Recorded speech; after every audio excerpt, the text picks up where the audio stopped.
Hello, this is Sam Stanley from the Office of Research and Sponsored Programs, and today we are going to talk about the National Science Foundation's new Proposal and Award Policies and Procedures Guide, also known as the PAPPG, the PAP Guide, or the GPG. For those of you familiar with NSF, you know that this guide is published every year. Typically is published in May or June, sometimes a little bit earlier, and it serves to, provide the public and applicants with all of the policies for pre-award, for submission, for post-award, and also provide any clarification or updates that have changed within the past year. So this year's is a little bit different. We'll talk about it a little bit, but the entire PAP guide isn't in effect yet. There are sections that have been delayed based on the COVID-19 situation. So you will see that not everything is applicable today on June 19th, but we'll talk about that a little bit more.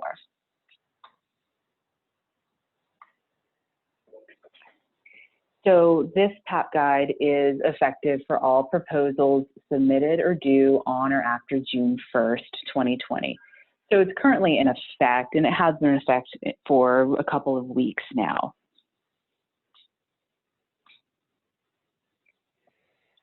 Here's a little overview of what we're going to talk about today. The majority of this will just be kind of changes, updates, and clarifications that are probably most applicable to you. We'll talk about changes in the project description. We'll briefly touch on the Biosketch and current and pending support form, the collaborators and other affiliations information, a couple of quick updates on the budget justification, and then some different types of NSF proposals. So a lot of the proposals that we see are research, but NSF does have other types of proposals such as Rapids, Eagers, Ideas Lab, conference proposal. So we'll kind of briefly touch on those. And then there are a couple of miscellaneous clarifications and changes that you might run into. So we're going to go ahead and mention those as well. I'll also share with you relevant PAP guide links and some places on our website and on NSF's website where you can get additional information and resources. And then we'll just do a quick refresh of who ORSP is and what services we provide.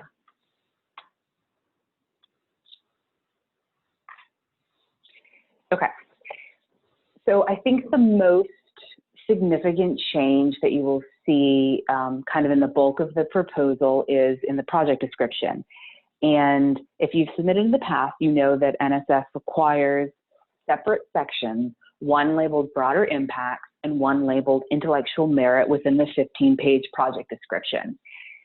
The intellectual merit section is no longer required. The broader impact section is still required.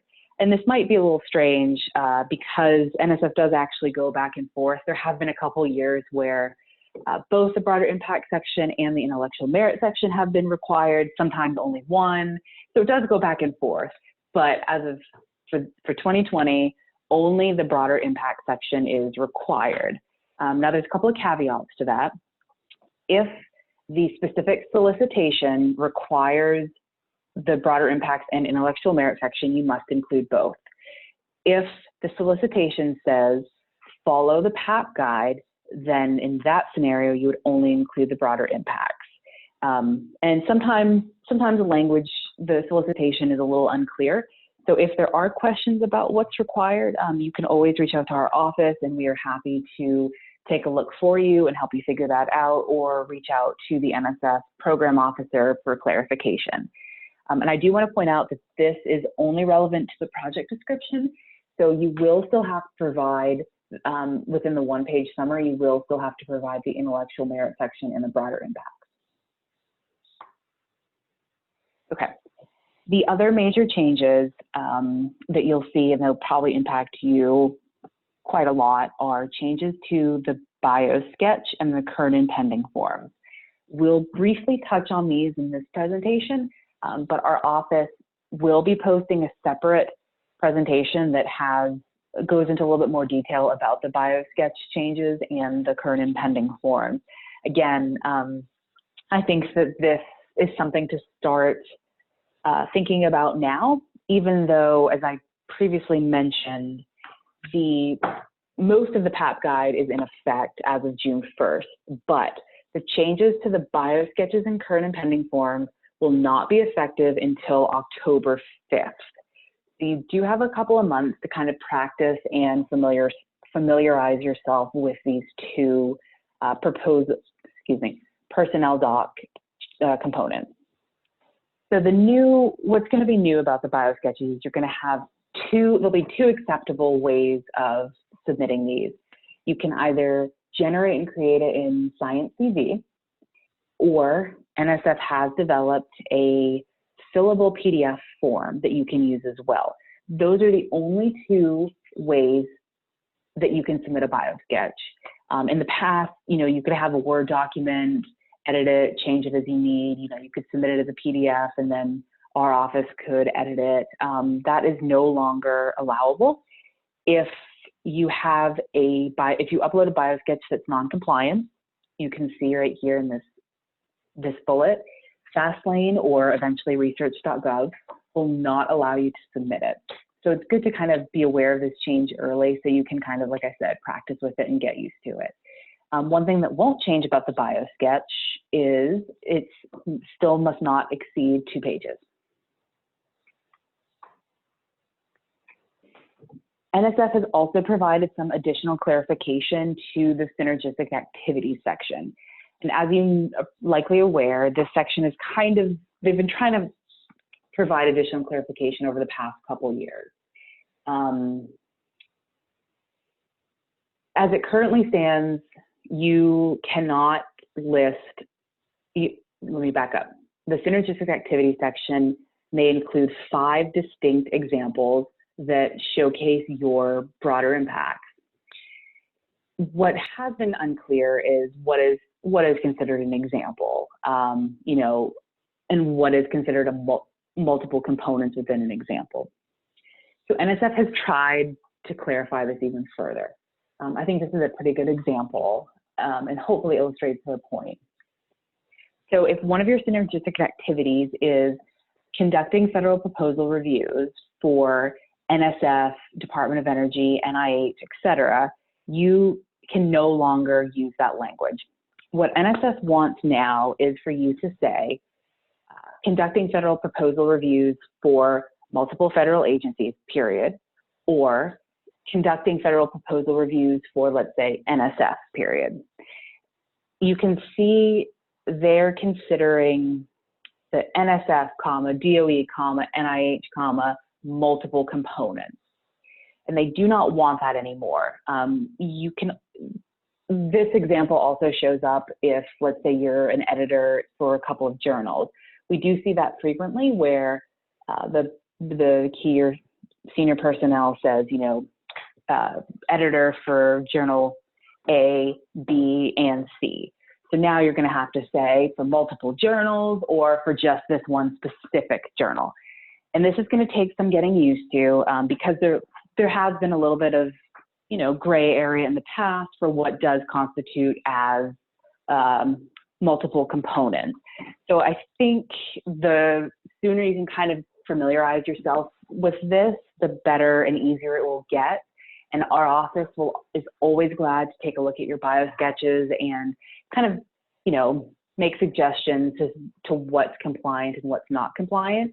Because like I said, there has been some gray areas. So there have been things that have been submitted as a synergistic activity that may no longer be allowable with this additional clarification.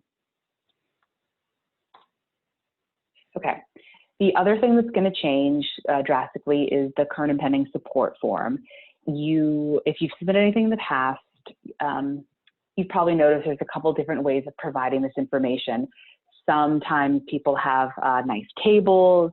Sometimes we use a kind of standard NSF form. Other times it's just typing it in directly into a Word document in any kind of format that works, because the format hasn't terribly been too important. It's just as long as we have the correct information. But like the Biosketch, NSF will now only accept 2 current and pending forms, either what's generated in Science CV or as a fillable PDF.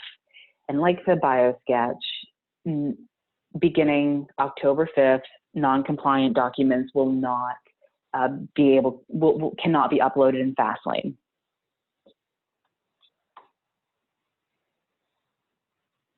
So this document is going to look, the fillable form is going to look a lot different than what you're used to. You're going to have 15 slots. So it's going to be broken down into current and pending proposals in the top, and you'll have 15 slots where you can list any of your current and pending proposals. You'll then have a separate section where you list up to 10 in-kind entries. And the way we think about in-kind effort is gonna shift slightly. And we'll kind of go over that in a little bit more detail in the other Biosketch current and pending presentation more. There's also NSF has some FAQs posted and some other webinars that can kind of discuss this in more detail. But just keep in mind that these changes are coming and it's going to be a little bit different. Okay, and if you have submitted to NSF in the past, you know that there are always 3 personnel docs that are required from each key and senior personnel: the Biosketch, the current and pending, and the collaborators and other affiliations information, or the COA form. The COA form is used to help NSF assemble the correct review panels and make sure that there are no conflicts of interest for people who could be reviewing your proposal. So if you're familiar with this document, you know that it is an Excel form, and there's, gosh, you know, a huge section of instructions, and then there's 4 different tables asking for specific information. You know, your co-authors, things like that. And previously, we were not allowed to adjust the template in any way. Language has been clarified that you can finally delete the instructions at the top of the template, and you can add rows if needed. So it's just a little bit more user-friendly. Not a huge change the way that the Biosketches and current and pending forms are changing, but still definitely, you know, a good change. A kind of minor clarification on the budget and budget justification. So one of the categories is participant support costs, which is line F on the proposal budget. And this is what participant support costs are considered. So direct costs for items such as stipend or subsistence allowances, travel allowances, registration fees paid to or on behalf of participants. Remember, this is an employee is never a participant in connection with NSF-sponsored conferences or training projects. Some examples we typically see are paying for on-campus housing while students participate in a summer program, such as an REU, providing K-12 teachers stipends for participation in workshops we might host on campus, and covering travel costs for non-UTC faculty to attend on-campus workshops that are led by UTC. The new PAP guide has just clarified a little bit of what is considered participant support and what costs we can charge under this category. So with participant support costs, for those of you who have developed budgets before, we do not include this in our F&A calculation. So these are excluded from F&As. And the new clarification says that costs related to an NSF-sponsored conference, such as venue rental fees, catering costs, supplies, that are secured through a service agreement or contract, should not be budgeted in participant support costs anymore, but instead should be budgeted under other direct costs to ensure appropriate allocation of indirect costs. So what does that mean for UTC? In the past, when we've budgeted for participant support costs for, students on campus or workshops, we've used Aramark, and we've put, a buffet catering under subsistence costs. We can no longer budget the catering costs under participant support since UTC has a contract with Aramark. It doesn't mean that those costs are no longer allowed. It just means that we need to put them in a different section. So that's just something to be aware of. Our office will work on updating these budgets and making sure that the correct costs are included in the correct categories.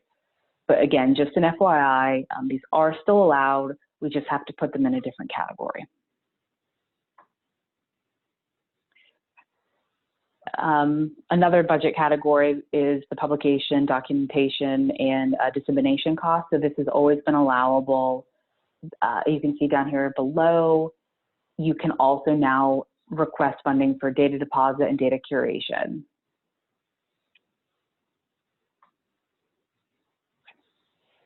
As I mentioned at the beginning, NSF has a couple of different types of proposals. We're likely more familiar with the research proposals, but there are a few others. So I'm going to talk about two and then touch on a third proposal type. The first one is the rapid proposals. And these are proposals where there's a sense of urgency in regard to availability of or access to data, facilities, or specialized equipment, including quick response research on natural anthropogenic disasters and similar unanticipated events. The NSF has always had rapid proposals, and they've just added some clarification about what a rapid proposal is not, and also a new requirement if you are going to submit a rapid proposal. So it's not appropriate to submit a rapid if your proposal can be submitted to a regular NSF program, and you cannot submit a rapid proposal just because of lack of awareness of the timeline. So if you find out about an opportunity the day before it's due, you can't submit to rapid. And it's not appropriate for the collection of only non-perishable data. The new requirement is that you must reach out to the appropriate program officer. The program officer must confirm via email that you can submit a rapid proposal. And this email must be uploaded in the supplementary document section of FastLane. Okay, the other type of proposal we're going to touch on are eager proposals, which are essentially high risk, high reward proposals, and a lot of the same clarifications as the rapid. So they're not used for proposals that could be submitted to a regular program. They're not planning grants, and they do not support collection of preliminary data and not to provide services to NSF. And again, the same requirement is for the eagers that's required for the rapid. You must contact a program officer, get written approval, and include that in the supplementary document section of FastLane. Another proposal type, conference proposals, we don't submit a lot of them, but every once in a while it might be appropriate. So NSF has just added a little bit of clarification about what must be included in the proposal. So just a couple of quick points here. You must include information on the complaint resolution process and in the policy or code of conduct that's disseminated to the conference participants. And UTC as an institution must be able to resolve any of the issues that arise. It's not NSF's job to intervene and solve these issues. When you're submitting a conference proposal, you also need to include a plan for recruitment and support of speakers and other attendees that include participation of underrepresented groups. And you must also include a description of plans to identify resources for child and other types of family care. The purpose of this is so that attendees can make arrangements for families as needed.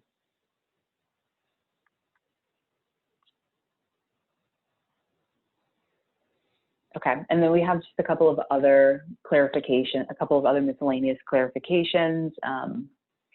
So when you're submitting a proposal, you have the option to include people that you'd like to review your proposal and people that you would not like to review your proposal, whether it be a scientific disagreement or you just don't get along with this person. And previously, you had to indicate why you didn't want to include a reviewer. You no longer have to do that. Just a reminder that this page does not go to the reviewers. The only person that sees this is the program officer. So if you put someone's name down here, they'll never know that you didn't want them to review your proposal. Additional language has also been included discussing the organization's responsibilities for responsible and ethical conduct of research. And updated information has been provided on how to communicate allegations of discrimination to NSF, and additional contact information and details about how to report possible scientific misconduct.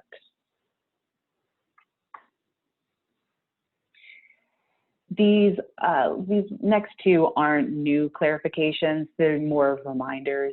If you have somebody providing any in-kind contribution on your proposal, remember that they should be described in the facilities section of the proposal. So their effort and their time is not described in the budget, it's described on the facilities section.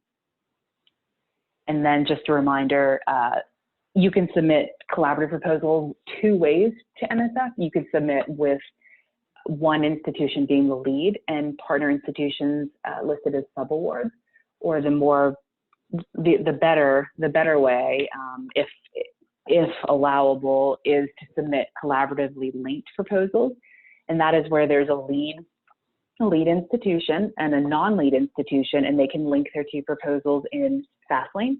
So if an award is made, one award goes directly to the lead and one award goes directly to the non-lead. And this is just a reminder that the prefix of your title should include collaborative research. Okay. So next, we're just going to walk through a couple of important links. You can access the new PAP guide directly from NSF, or you can find it on our website.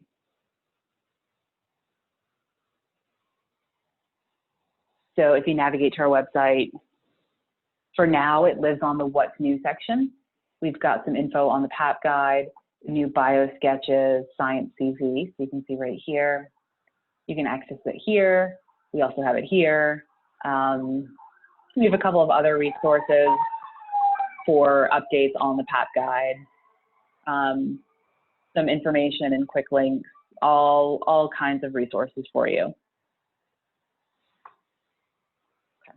And as I just showed you, we have a couple of Biosketch resources. So you can access the new fillable form, Science CV. There's a couple of really good videos for how to fill out these forms.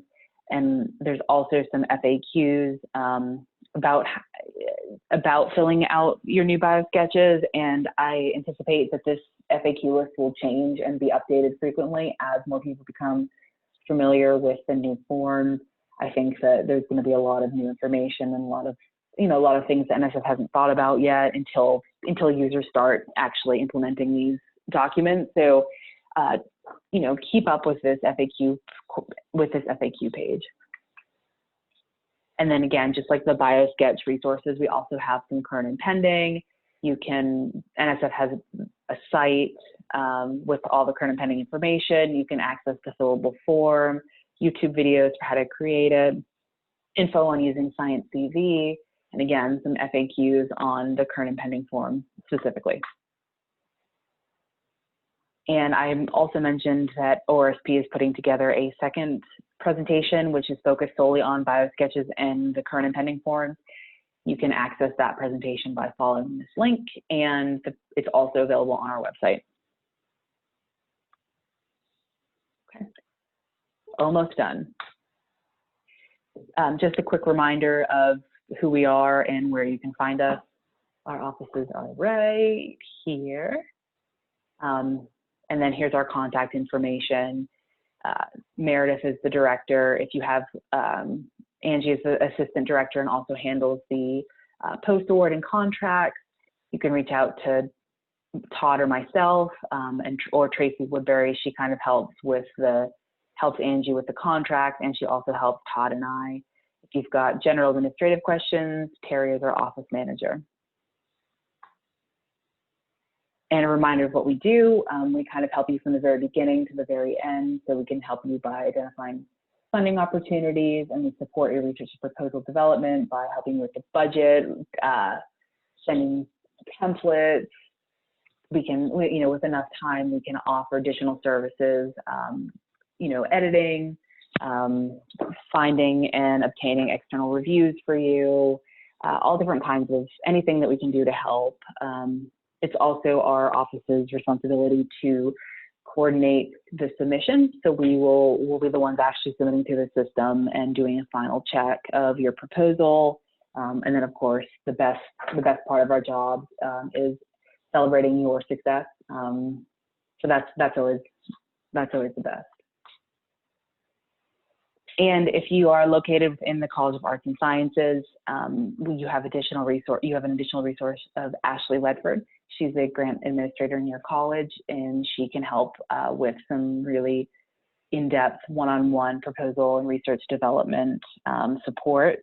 She works closely with our office, and a lot of times we're always, she'll keep us posted. So if you reach out to her, we'll be aware, and we can kind of work with each other to help you make your proposal as successful as it can be.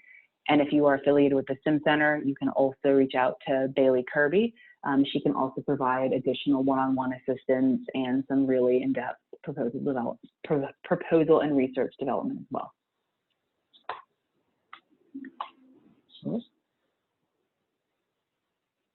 And that's all I have.